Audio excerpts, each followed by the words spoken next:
کسی مومن نے کہا مولانا ہم دشمن علی کو دشمن اہل بیت کو کیا گالی دے سکتے؟ میں نے کہا قطعاً نہیں دے سکتے، کیونکہ سائیکولوجیکلی گالی وہ دیتا ہے جسے اپنے اندر کی بھڑاس کو اتارنا ہے۔ گالی ہے اپنی بھڑاس کو ختم کرنا، اور جب بھڑاس ختم ہوتی ہے تو گالی بھی ختم ہو جاتی ہے، لیکن لعنت شروع دل سے ہے اور قیامت تک رہے گی۔ لعنت کی بھڑاس تو ختم ہی نہیں ہوتی، لعنت ہمیشہ رہتی ہے۔ لعنت یعنی اس کے سسٹم سے تجھے دوری اختیار کر دی۔ اور آج آپ واللہ دیکھ سکتے ہیں کہ جو اخلاق اہل بیت اور اہل بیت کے چاہنے والوں کا اخلاق، اور افسوس ہوتا ہے اس سوشل میڈیا کے زمانے میں بھی اتنی جہالت ہو کہ آج سے 40 سال پہلے اگر شیعوں پہ الزام لگائے جاتے تو بندے کو سمجھ آتا، لیکن آج جب الزام لگائے جائیں سوشل میڈیا کے زمانے میں، یعنی علل اعلان بندہ قرآن کھول کے جھوٹ بولے۔ مثلا پہلے بولا جاتا کہ شیعوں کے 40 جز ہیں تو بات سمجھ میں آتی تھی، لوگوں کی رسائی نہیں تھی، شیعوں تک مان بھی لیتے تھے۔ لیکن آج اگر کوئی بولے شیعوں کے 40 جز ہوتے ہیں تو بھائی اگر ہیں تو بھائی ہمارے پاس بھی لاؤ، ہم بھی دیکھیں یہ 10 کون سے تھے۔ ایران کا کوئی قرآن لاؤ، لبنان کا کوئی قرآن لاؤ، پاکستان کی مسجدوں میں محفلوں میں کوئی لاؤ۔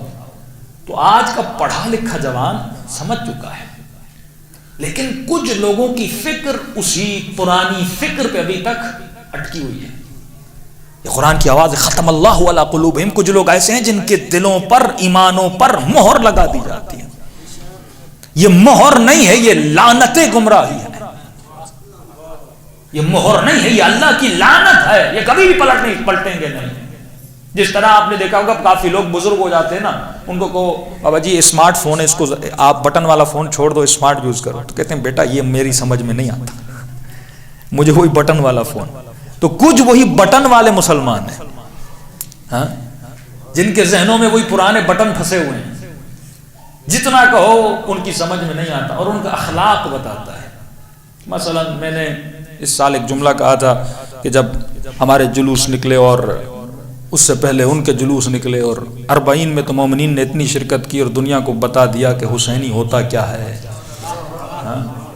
ریلیاں نکالی اور کافر کافر شیعہ کافر کے نعرے لگائے گئے، تو ایک جوان بڑا غصے میں تھا، مولانا ہمیں کافر کہہ رہے ہیں۔ میں نے کہا بھائی غصہ کیوں کھاتے ہو، وہ تو قابل ترس ہیں، غصہ تم پہ کرنا ہی نہیں چاہیے۔ کہ کیوں مولانا ہمیں گالیاں دے رہے ہیں؟ میں نے کہا یہ بتاؤ اگر کسی گھر میں جاؤ اور اس گھر میں ایک طوطا ہو اور طوطا تجھے گالیاں دے، ہاں بھائی طوطا اگر گالیاں دینا شروع کر دے، ہاں طوطا بولے کافر کافر شیعہ کافر، تو کہ طوطے پہ غصہ کرو گے، اس کی گردن کو مروٹو گے؟ کہ نہیں مولانا طوطے پہ کیسا غصہ؟ میں نے کہا یہ سارے طوطے ہیں۔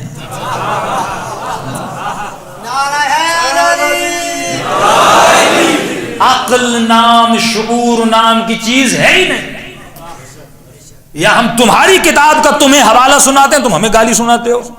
تو یہ گالی مجھے تو نہیں دے رہے، تم لکھنے والے کو دے رہے ہو نا۔